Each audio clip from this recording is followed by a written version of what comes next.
ખબરોમાં બન્યા રહેવા માટે બેલ આઇકોન દબાવો અને એબીપી અસ્મિતાને સબસ્ક્રાઇબ કરો। भारत कोरोना से लड़ेगा भी और आगे जीतेगा भी, आगे बढ़ेगा भी। भारत इस बड़ी आपदा को आपदा समझ करके रोते बैठने के पक्ष का नहीं है। भारत आपदा कितनी ही बड़ी क्यों न हो, उसको अवसर में बदलने के लिए कृत संकल्प है और हम सब मिलकर के आपदा को अवसर में बदलेंगे। कोरोना के इस संकट ने भारत को आत्मनिर्भर भारत, सेल्फ रिलायंट होने का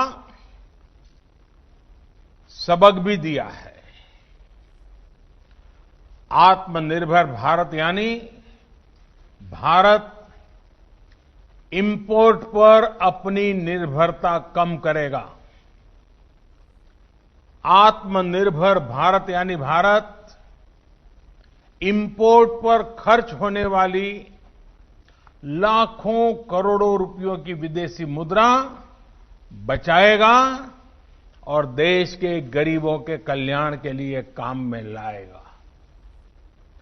आत्मनिर्भर भारत यानी भारत को इंपोर्ट न करना पड़े, इसके लिए वो अपने ही देश में साधन और संसाधन विकसित करने की दिशा में लगातार प्रयास करेगा, आगे बढ़ेगा।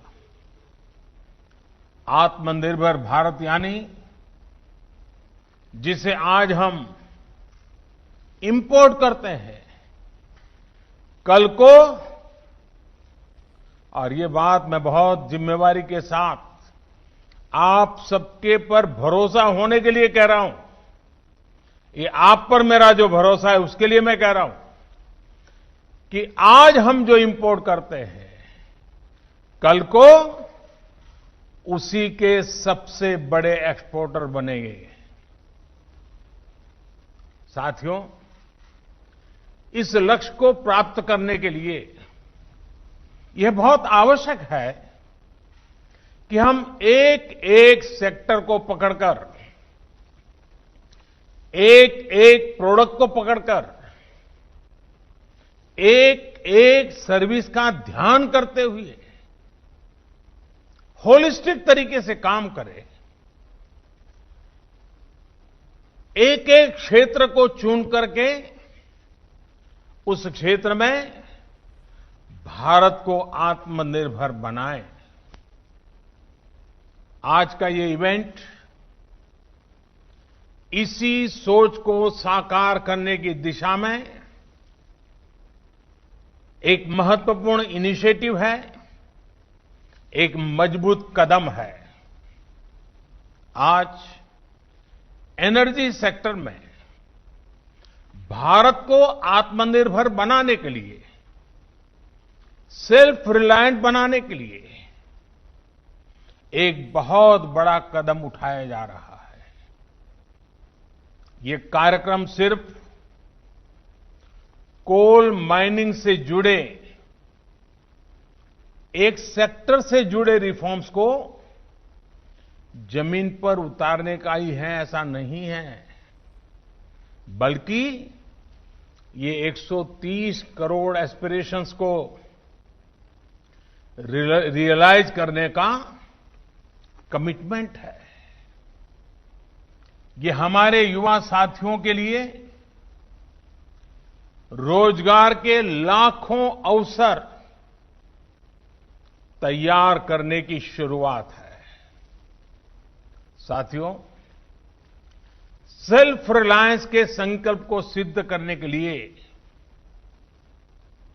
जब पिछले महीने आत्मनिर्भर भारत अभियान की घोषणा हुई थी, तो कई लोगों को लगता था कि एक प्रकार से एक सामान्य सरकारी प्रक्रिया है, लेकिन महीने भर के भीतर ही हर घोषणा, हर रिफॉर्म्स, चाहे वो एग्रीकल्चर सेक्टर में हो, चाहे एमएसएमई के सेक्टर में हो, या फिर अब कोल और माइनिंग के सेक्टर में हो, हर क्षेत्र में एक साथ अनेक प्रकार के कदम उठाए जा रहे हैं, निर्णय किए जा रहे हैं और निर्णयों को तेजी से जमीन पर उतारने के लिए हर कोई कोशिश कर रहा है। ये दिखाता है कि भारत इस क्राइसिस को अपॉर्चुनिटी में बदलने के लिए कितना गंभीर है, कितना कमिटेड है। आज हम सिर्फ कॉमर्शियल कोल माइनिंग के लिए ऑक्शन ही लॉन्च नहीं कर रहे हैं, बल्कि कोल सेक्टर को दशकों के लॉकडाउन से भी बाहर निकाल रहे हैं। कोल सेक्टर के लॉकडाउन का क्या प्रभाव रहा है, ये मुझसे भी ज्यादा आप सब लोग बेहतर तरीके से जानते हैं। सोचिए, जो देश कोल रिजर्व के हिसाब से दुनिया का चौथा सबसे बड़ा देश हो, जो दुनिया का दूसरा सबसे बड़ा प्रोड्यूसर हो, वो देश कोल का एक्सपोर्ट नहीं कर रहा है, बल्कि हमारा देश दुनिया का दूसरा सबसे बड़ा कोल इंपोर्टर है, कोल आयात करता है। बड़ा सवाल ये है कि जब हम दुनिया के लार्जेस्ट प्रोड्यूसर हैं, एक प्रकार से लार्जेस्ट प्रोड्यूसर के जो मेन ग्रुप है, हम उसमें से एक हैं। अगर ये सच्चाई है तो हम लार्जेस्ट एक्सपोर्टर क्यों नहीं हो सकते? और ये हम सबको अपने आप को पूछना है। और यही सवाल मेरे आप सभी को और करोड़ों भारतीयों के मन में भी हमेशा उठता रहा है। साथियों, हमारे यहां दशकों से यही स्थिति चल रही थी। देश के कोल सेक्टर को कैप्टिव और नॉन कैप्टिव के जाल में उलझाकर रखा गया था। इसको कंपटीशन से बाहर रखा गया था। ट्रांसपेरेंसी की एक बहुत बड़ी समस्या बार बार सामने आई है। ईमानदारी से ऑक्शन को छोड़िए, कोयला खदानों के अलॉटमेंट में बड़े बड़े घोटालों की चर्चा हर किसी ने सुनी है, हर समय हुई है, हर कोने में हुई है।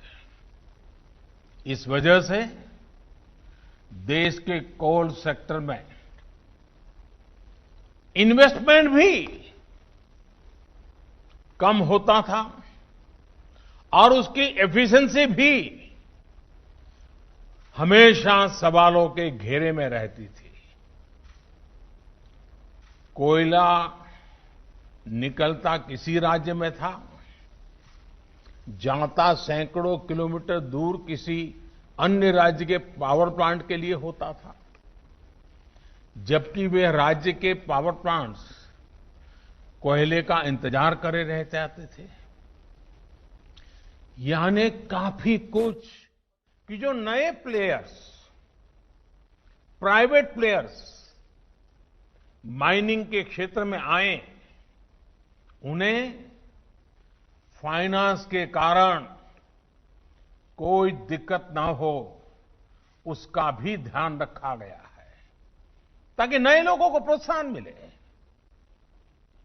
साथियों, एक मजबूत माइनिंग और मिनरल सेक्टर के बिना सेल्फ रिलायंस संभव नहीं है, क्योंकि मिनरल्स और माइनिंग हमारी इकोनॉमी के इंपॉर्टेंट पिलर्स हैं। अब रिफॉर्म्स के बाद अब कोल प्रोडक्शन, पूरा कोल सेक्टर भी एक प्रकार से आत्मनिर्भर हो पाएगा। अब कोयले के लिए बाजार खुल गया है।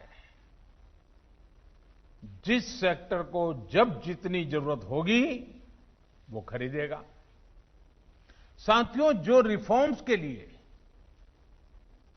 और जो रिफॉर्म्स हमने किए गए हैं, उसका लाभ सिर्फ कोल सेक्टर को ही नहीं, दूसरे अन्य सेक्टरों पर भी पड़ेगा।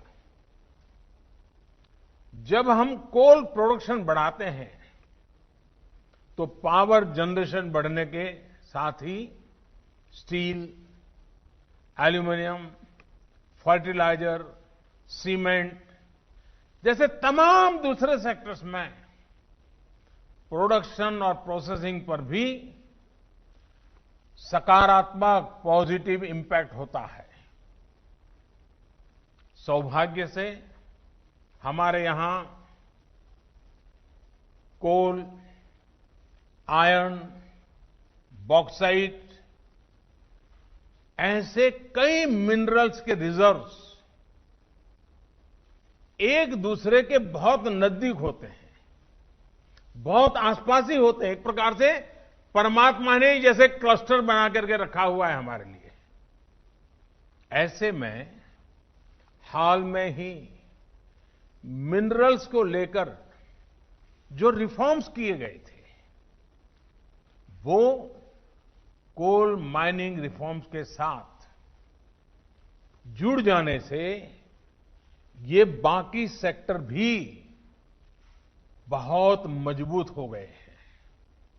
साथियों, कॉमर्शियल कोल माइनिंग के लिए आज जो ऑक्शन की शुरुआत हो रही है, वो हर स्टेक होल्डर्स के लिए विन विन सिचुएशन है। इंडस्ट्रीज को, आपको, अपने बिजनेस, अपने इन्वेस्टमेंट के लिए हम नए रिसोर्सेज मिलेंगे, नया मार्केट मिलेगा। इसके साथ ही राज्य सरकारों को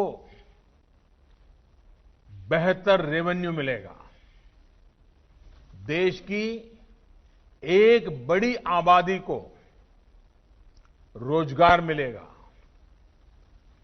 एक प्रकार से गरीबों की सेवा का काम कोयले से भी हो सकता है, इसका विश्वास पैदा होगा। यानी हर सेक्टर पर एक पॉजिटिव असर देखने को मिलेगा। और मैं जो फील कर रहा हूं, इसके कारण हमारे देश के गरीब इलाकों के और गरीब लोगों के सबसे ज्यादा आशीर्वाद हम सबको मिलने वाले हैं। साथियों, कोल रिफॉर्म्स करते समय इस बात का भी ध्यान रखा गया है कि एनवायरनमेंट की रक्षा का भारत का कमिटमेंट कहीं से भी कमजोर न पड़े। कोल से गैस बनाने के लिए अब बेहतर और आधुनिक टेक्नोलॉजी का हम प्रयोग करना चाहेंगे और टेक्नोलॉजी आ पाएगी।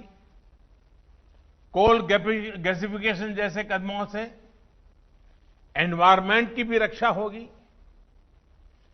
कोयले से बनने वाली गैस का उपयोग ट्रांसपोर्ट और कुकिंग के लिए हो पाएगा। यूरिया और स्टील मैन्युफैक्चरिंग से जुड़े उद्योगों को प्रमोट करेगा। हमने लक्ष्य रखा है कि साल 2030 तक, 2030 तक, यानी कि इस दशक में करीब 100 मिलियन टन कोल को गैसिफाई किया जाए। मुझे बताया गया है कि इसके लिए 4 प्रोजेक्ट्स की पहचान हो चुकी है और इन पर करीब करीब 20,000 करोड़ रुपए इन्वेस्ट किए जाएंगे। साथियों, कोल सेक्टर से जुड़े ये रिफॉर्म्स ईस्टर्न और सेंट्रल इंडिया को, विशेषकर हमारी ट्राइबल बेल्ट को डेवलपमेंट का पिलर बनाने का भी एक बहुत बड़ा जरिया है। हमारे यहां जहां कोयला है, जहां मिनरल्स है, देश का वो हिस्सा प्रोग्रेस और प्रॉस्पेरिटी के मामले में उस स्तर पर नहीं पहुंच पाया है। देश का ये वो हिस्सा रहा है जहां बड़ी संख्या में एस्पिरेशनल डिस्ट्रिक्ट भी हैं। वो जिले जहां के लोग विकास के लिए एस्पायर कर रहे हैं, लालायित है, कर गुजरने का इरादा रखते हैं, सामर्थ्य है, शक्ति है, समझ है, सब कुछ है, लेकिन यही जिले विकास की दौड़ में बहुत पीछे रह गए हैं।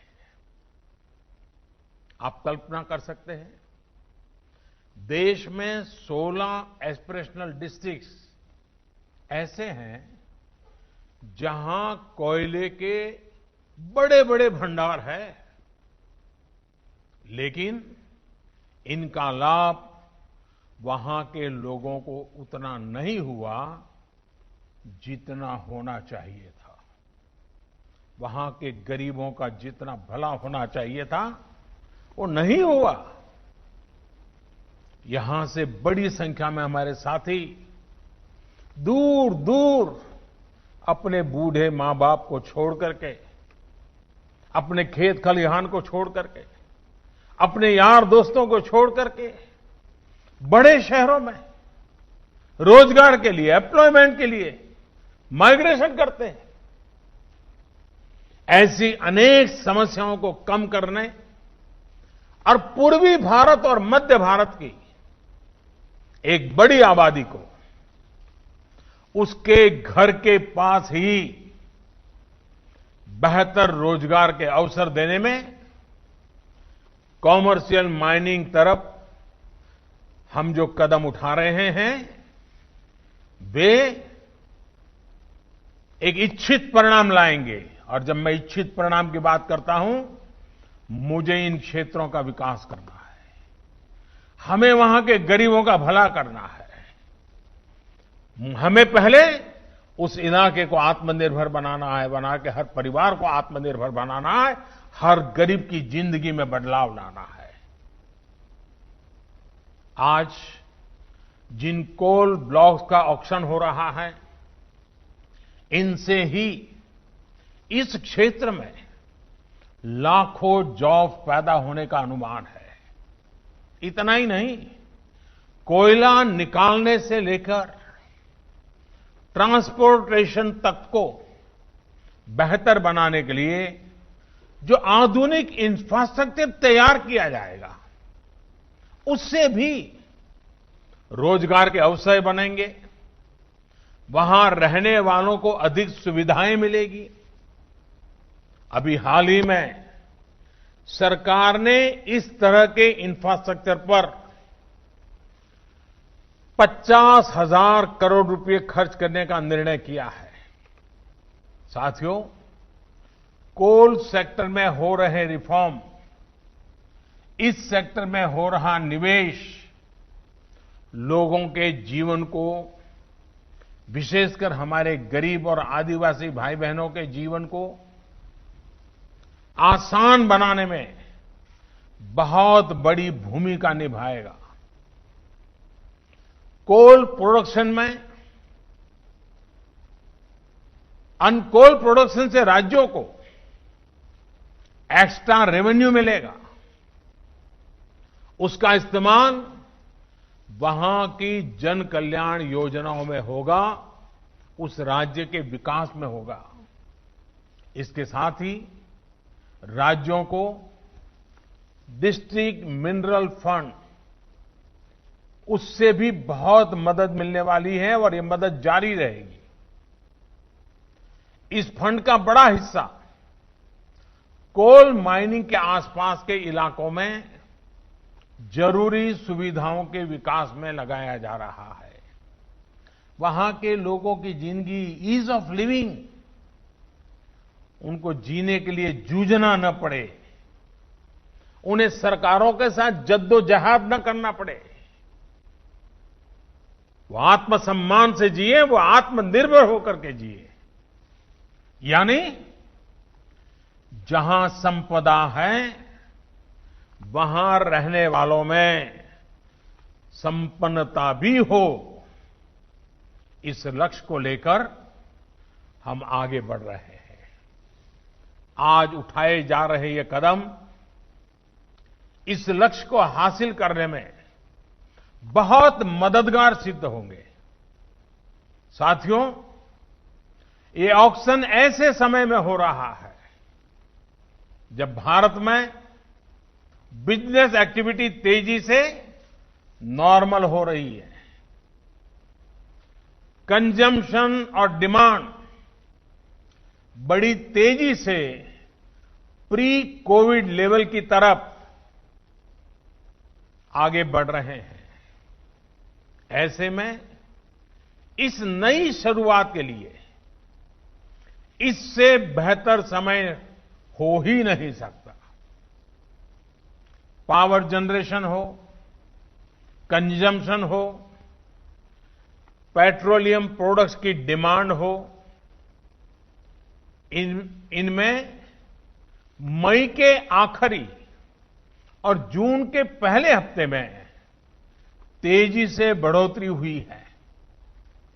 इसी तरह अप्रैल की तुलना में ई वे बिल्स, उसमें करीब 200% का बड़ा उछाल देखने को मिला है। 200%।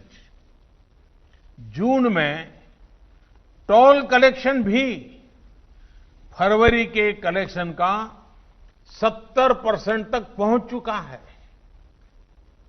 मई के महीने में रेलवे फ्रेट टैरिफ, उसमें भी अप्रैल की तुलना में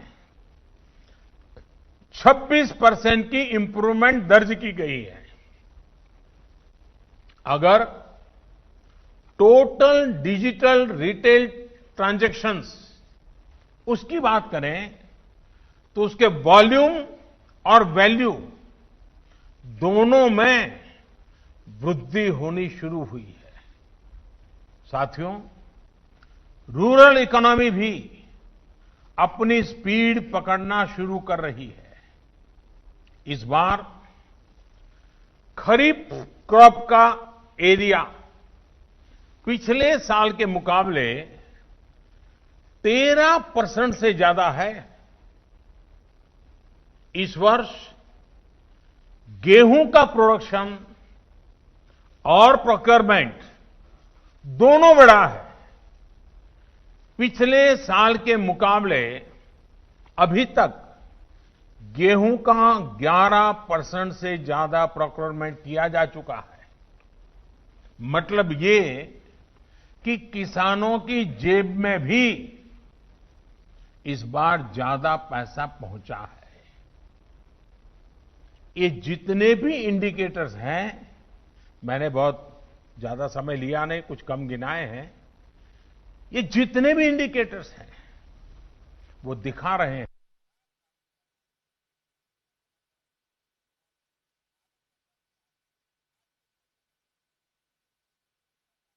નરેન્દ્ર મોદી કે જેમણે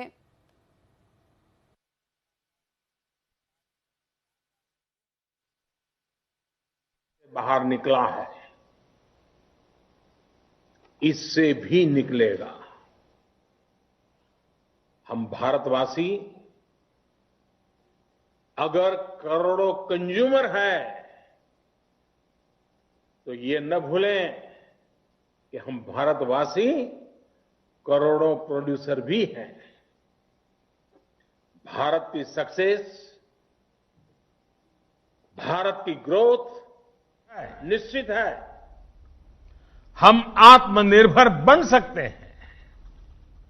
आप याद करिए, सिर्फ कुछ सप्ताह पहले तक हम N95 मास्क,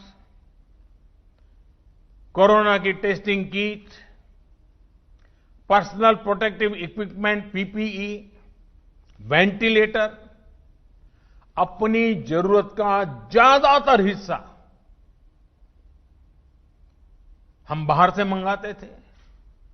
अब भारत अपनी डिमांड को मेक इन इंडिया से पूरी कर रहा है। इतना ही नहीं, बहुत जल्द हम महत्वपूर्ण मेडिकल प्रोडक्ट्स के एक्सपोर्टर भी बनेंगे। आप अपना विश्वास, अपना हौसला बुलंद रखिए। हम सब मिलकर के ये सपने साकार कर सकते हैं। हम आत्मनिर्भर बन सकते हैं। और ये हम सबका संकल्प है, 130 करोड़ देशवासियों का संकल्प है।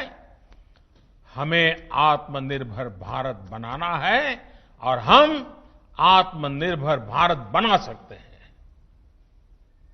सेल्फ रिलायंट इंडिया की जो जर्नी 130 करोड़ भारतीयों ने शुरू की है,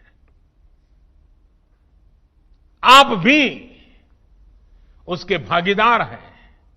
आप नेतृत्व करने के लिए आगे आइए। जीवन में ऐसे मौके बहुत कम आते हैं जब कुछ कर करके इतिहास को मोड़ देने की मौका आ जाता है।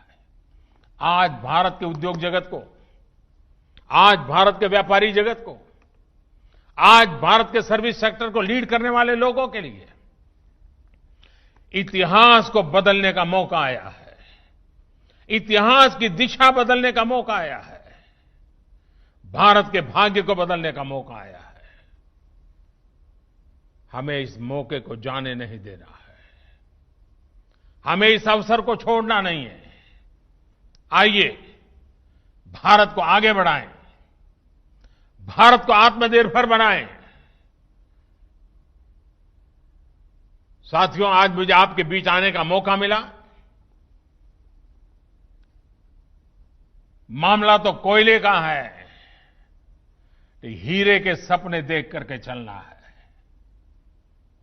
एक बार फिर आप सभी को इस अहम शुरुआत के लिए, कोल सेक्टर के इस अहम पड़ाव के लिए मेरी तरफ से बहुत बहुत शुभकामनाएं हैं। मैं विशेष रूप से मंत्रिपरिषद के मेरे साथी प्रहलाद जोशी जी को और उनकी टीम को बहुत बधाई देना चाहता हूं, क्यों उन्होंने इस लॉकडाउन पीरियड का इतना उपयोग किया। पूरे डिपार्टमेंट के हर बारीकियों का अध्ययन किया। देश के लिए नया क्या कर सकते हैं, नए तरीके से क्या कर सकते हैं, उन्होंने एक बहुत बड़ी लीडरशिप दी है। मैं प्रहलाद जी को, उनके सचिव और उनकी टीम को आज बहुत बधाई देना चाहता हूं। आपको लगता होगा कि आप एक छोटा सा कार्यक्रम कर रहे हैं। प्रहलाद जी, मुझे नहीं लग रहा है, मैं तो देख रहा हूं कि आप आत्मनिर्भर भारत के लिए एक मजबूत नींव आज डाल रहे हो और इसलिए और आपकी टीम बहुत बधाई के पात्र है। उद्योग जगत के जो साथी आज यहां मौजूद है,